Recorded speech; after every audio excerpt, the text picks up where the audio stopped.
I want to next talk about the correlation analysis. So what is correlation analysis?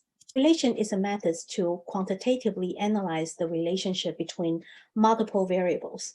So when you run the correlation analysis, a lot of time it shows the correlation matrix because you can run the analysis by adding as many variable as you want. Okay, you can put 10, 20, even 30 or more variables.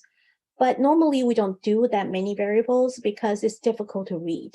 So like when you use the GSS Data Explorer, it will only allow you to put no more than 10 variables. So here on the slide, I put down 6 variables. So you can see that because the space on the computer screen, it will only shows 5 columns, and the 6th column will have to move down at the bottom. So when we read the correlation matrix, you will find that there is a 1.0000 value, in each column, which is the correlation coefficients between the same variable. So you can see this matrix, the correlation between variable sex with variable sex is 1.0. Same thing, a 10 to a 10, the correlation is 1.0, etc.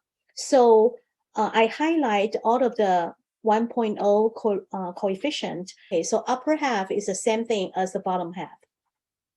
So when you read the correlation coefficient, you actually only need to read half of them. So I will just circle the bottom part. These are the part that we need to read. So for example, if you look at the correlation coefficient of sex by a 10, the value is 0.0943784449, and which is the same value when you look at the a 10 with sex. When we read the correlation coefficients, each of the individual value is what we call the Pearson's R. So how do we interpret these values? The Pearson's R value is ranged between 1 and -1. So the R value is also called the correlation coefficient, which indicate the strength and direction of relations between the given two variables. So in the previous correlation matrix, you will see that each of the two variables have its own R value. It is interpreted by calculating the R squared times 100. So for example, say if a variable A and B, its R value is equals to 0.23, then calculating the R squared is 0.23 squared times 100. So that will come out the value of a 5.29. And that means there is 5.29% of positive correlation between the A and B, because the R is positive 0.23.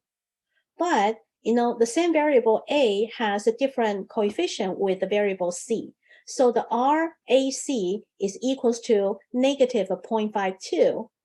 By calculating the R squared times 100, it comes out 27.04, which means there is 27.04% of negative correlation between variable A and C.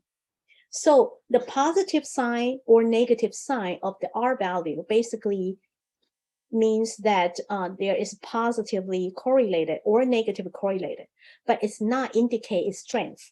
The strength will be based on the value after the decimal point, and you will have to square them times 100, and that will be the effect how the two variables are related to each other. So if you compare the two R values, you will find that the variable A actually has a stronger correlation with the variable C than with the variable B, because the RAC has a higher percentage value than the RAB. So that's how we indicate the correlation coefficients. So, okay, next I'm going to show you how to apply this analysis on GSS Data Explorer. Okay, we will do the same way by creating a new analysis, but this time we will click correlation. For correlation analysis, you can select specific years.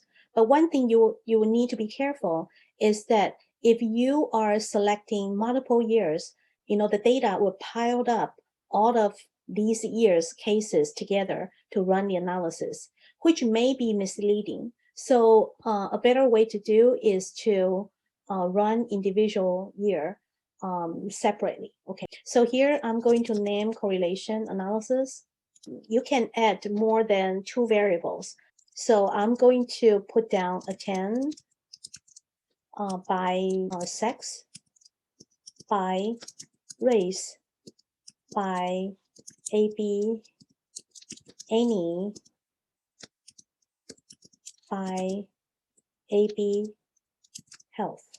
And the data will be 2018. And here I'm going to select all these variables. For case selection, it's optional, but you can definitely add case selection if you prefer. Under the correlation methods, you will have to select Pearson's, and the sample design will be complex. Also, don't forget to exclude missing value. Now you can create analysis. Okay, now you have the analysis generated. Other than the very top part of the correlation matrix that we need, at the bottom, it has a detailed calculation, but what we need is the topper part.